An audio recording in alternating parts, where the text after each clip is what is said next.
Has there been any points in your career where you felt like quitting, or maybe this wouldn't be for you anymore? I had a stage in my mid-20s and I'd had a lot of fights by then. And what happened was I had 4 losses on the bounce. I had 2 of them under rules that I never fought under, K1, which I only did it because there was a lot of money at stake in tournaments. Realised, oh, that were rubbish. And then my next 2 fights were against Sanchai, who was the greatest fighter of this generation for the last 25 years, and another stadium champion, Thai, and I lost both of them, and I'm thinking 4 in a row, even though the 2 of them under the rules that I never fought for, thought you could wipe down, but I said, it's still not acceptable, it's 4 in a row, I thought, am I doing something wrong here? And I thought to myself, right, I'm having a year off, I'm not doing this anymore.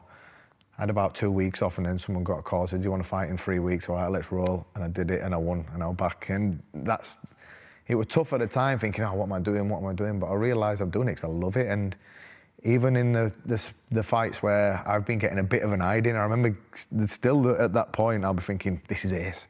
This is it's just what I love doing and where I feel at home. It's interesting that you got a doubt in your mind, and then obviously you was thinking about giving it for a year. You could only manage to do it for 2 weeks. There's a lot of people who get doubts in their mind. Are they doing the right thing? Are they falling off? Is this going to work for them? What kind of advice would you give them when they get them doubts in their minds to kind of counteract them? You know what? You've got like a devil and an angel on your shoulder all the time, and that devil just needs to knock it off, because you're always going to have these doubts. You know what? I come in here some days, I'll be training for a fight, and I'll train 3 days in a row, and I'll be on fire, and I'll have one bad day, which is expected when you're doing like an 8-week camp or anything like that. And you have one bad day, and that bad day outweighs the good 3 days by a mile, and I'll go home thinking, oh, I'm shit, what am I doing? What am I doing here? I'm going to get battered in this fight. But then you come back in the next morning, you have one good session again, and that doubt's gone again.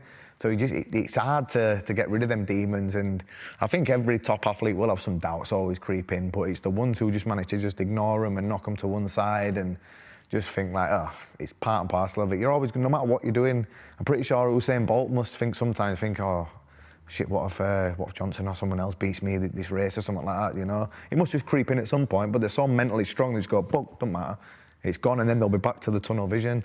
I think any athlete who says that they never have any sort of doubts, he's lying. I think everyone's got one that creeps in somewhere, but it's the ones who just manage to just push them to one side and keep the tunnel vision and keep what I do is I visualise after the fight. I don't visualise what's going to happen in the fight because I never know. I just always visualise what it's like to win after the fight, what I'll be doing after the fight, how I'll feel after the fight. And I think doing that always helps you stay mentally strong.